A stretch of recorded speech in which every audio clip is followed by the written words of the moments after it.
Welcome back to the Old Charles today. We're diving deep into a coin that every single American has held in their hand at some point. It's the 1977 Washington quarter. Now, you might be thinking, 1977? That's not old. I find these in my change every day. And you'd be right. The vast majority of these are worth exactly 25 cents. But, and this is a huge but, there are specific, rare, and absolutely insane varieties of the 1977 quarter that have sold for thousands of dollars. So, before you toss that 1977 quarter into a parking meter or a vending machine, you need to watch this video. We're going to break down exactly what makes a 1977 quarter valuable, from the common clad coins to the ultra-rare silver proofs that could be hiding in your pocket. Let's get into it. First, let's establish what a standard 1977 quarter is. After 1964, the U.S. Mint stopped making circulating coins out of 90% silver. So, the quarters in your pocket are clad coins. A diagram showing the layers of a clad coin. Copper-nickel outer layer, pure copper core, copper-nickel outer layer. This means they have a core of pure copper sandwiched between two layers of a copper-nickel alloy. The telltale sign? Look at the edge of the coin. If you see a brownish copper stripe, you have a standard clad quarter. These were minted in 3 locations. Philadelphia, no mint mark, asterisk asterisk, made the most.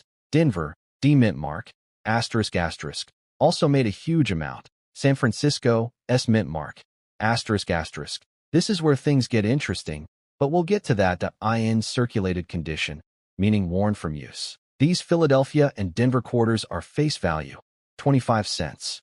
Even in pristine, uncirculated condition, a standard 1977 D might only be worth $1 to $5 to a collector.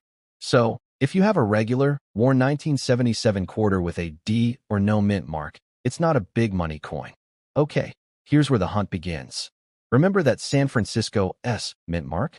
In 1977, the San Francisco Mint wasn't making coins for circulation, exclusively making coins for collectors, and they made them in 2 special types. The first type is the brilliant uncirculated coin. These were sold in mint sets directly to collectors. They are in perfect, mint state condition but aren't the fancy proof coins. The second, and more well-known type, is the proof coin. These are struck multiple times with specially polished dies on polished planchets, the blank metal discs. They have a mirror-like background and frosted, cameo design.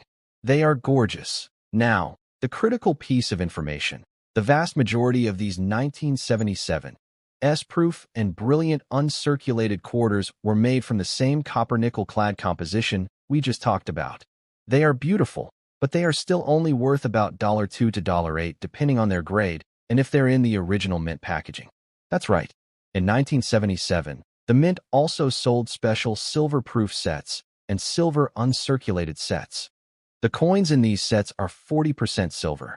They have a solid silver edge with no copper stripe. This changes everything. So, how much is a 1977 S 40% silver quarter actually worth? Well, first, it has significant melt value. Just for the silver content alone, at today's silver prices, the coin is worth around $3 to $4, but to a collector, it's worth much more. A standard 1977 S silver proof in its original mint set might sell $4.10 to $15. That's a nice little profit for a quarter. Companies like PCGS and NGC grade coins on a scale from 1 to 70. For a proof coin, a perfect 70 is the holy grail.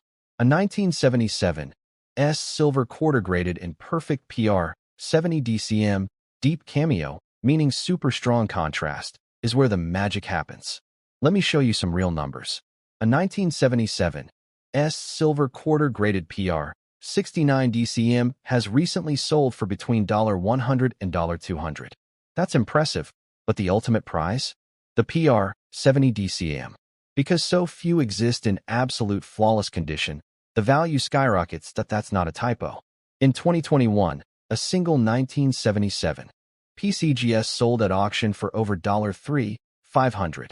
Now, that is an extreme example, and it has to be the highest grade, but it proves the potential that is locked in these coins. The edge is solid, uniform silver color, *** equals you have a 40% silver coin.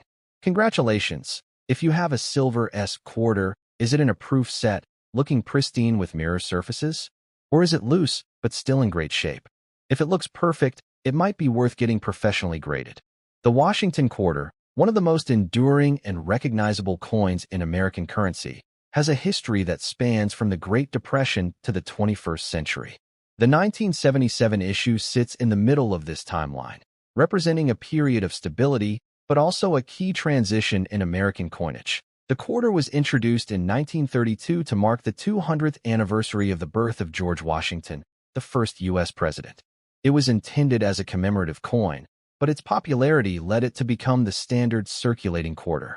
It succeeded the standing Liberty quarter, 1916 to 1930, which, while beautiful, had design issues, like a famously exposed breast on the early issues, and was difficult to strike properly.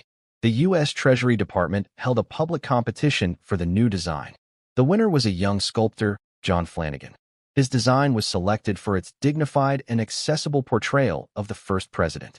From its introduction in 1932 until 1964, the Washington quarter was struck in a composition of 90% silver and 10% copper. This gave these pre-1965 quarters intrinsic bullion value. This was the most pivotal moment in the quarter's history after its introduction. A nationwide coin shortage and the rising price of silver made it economically unfeasible to continue using silver in circulating coinage. The act eliminated silver from the dime and quarter and reduced it in the half-dollar. The new quarter was made of a clad composition, a core of pure copper sandwiched between two outer, released into commerce. They have nowhere from being handled or spent. They are graded on a scale from MS 60, worst, to MS 70, perfect, 0.100 to $1,000 plus ***. These are the condition rarities that are worth getting professionally graded. Proof coins are struck differently and graded on a separate scale, PR or PF. The key feature is the contrast between the mirror-like fields and the frosted devices, the raised design. This is called cameo or deep cameo. Description ***, absolutely flawless under 5x magnification. No hairlines, marks, or spots of any kind. The deep cameo, DCM, frost must be strong and complete. This is the holy grail condition. ***, as mentioned in the previous script, a 1977 40% silver quarter in PR, 70 DCM is a extreme condition rarity and the only version of this coin that can command a value in the thousands of dollars. 1. Look for where * use a magnifying glass. Examine the highest points of the design, Washington's hair above his brow and by his ear, and his cheekbone. If these spots are smooth and lack the fine detail seen on a new coin, it's circulated. 2. Check the luster *, tilt the coin under a good light. An uncirculated coin will have a cartwheel-like, shimmering luster as you move it. A circulated coin will look flat or dull. 3. Look for marks * bag marks. Nicks and scratches are more acceptable on a circulated coin, but will drastically lower the grade of an uncirculated or proof coin.